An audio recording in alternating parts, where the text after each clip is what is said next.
Joining us now from the Capitol is Congressman Brian Bilbray, who's a Republican congressman from California. Congressman, we're really happy to have you with us tonight. Thanks very much for joining us. Congressman, quick thing, did you see, but you saw both, you saw the president in the chamber. Did you catch up Congressman Ryan's speech as well?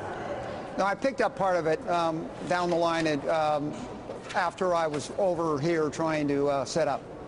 Well, one was kind of a grand speech, as you know, and first of all, critique the president's, then we'll pick apart the other one. What did you make of the president's speech as a speech?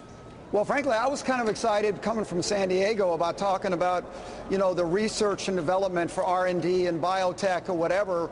That's a real encouraging thing for us in San Diego, where we do a lot of that science.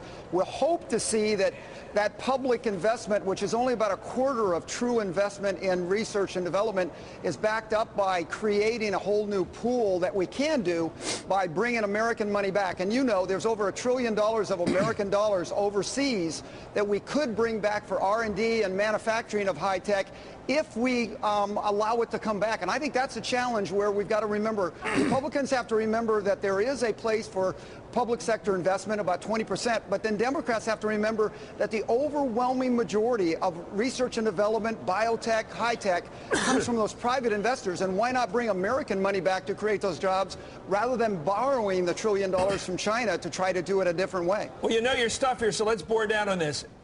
Basic research. The president argues that basic research needs federal money, that the applied research later, yes, of course, is commercial. Do you accept that argument?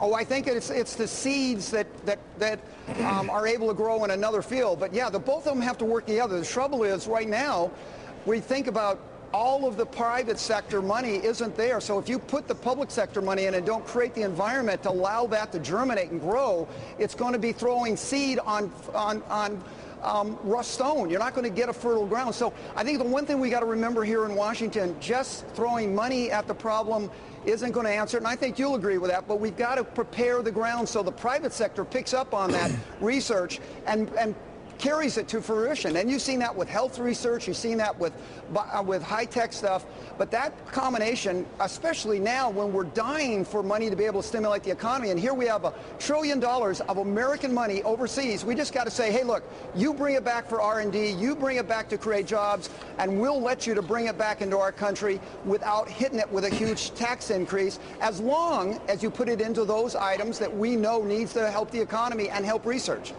Congressman Ed Schultz here. I know you're down in San Diego. That's your area. You've worked hard on illegal immigration. What did you think of the president's plea tonight to soften the rules, and then he worked in the DREAM Act to, instead of letting all these talented people get away and help us create jobs in this country? Where do you stand on that? Where do you think the Republicans will be on that? Well, Ed, I think we have a great opportunity if we go to E-Verify, show the American people we can be trusted at getting tough, not on the immigrants, but on the source of illegal immigration. That's the illegal employers. And let me tell you, Ed, my mother just passed away. She was a legal immigrant.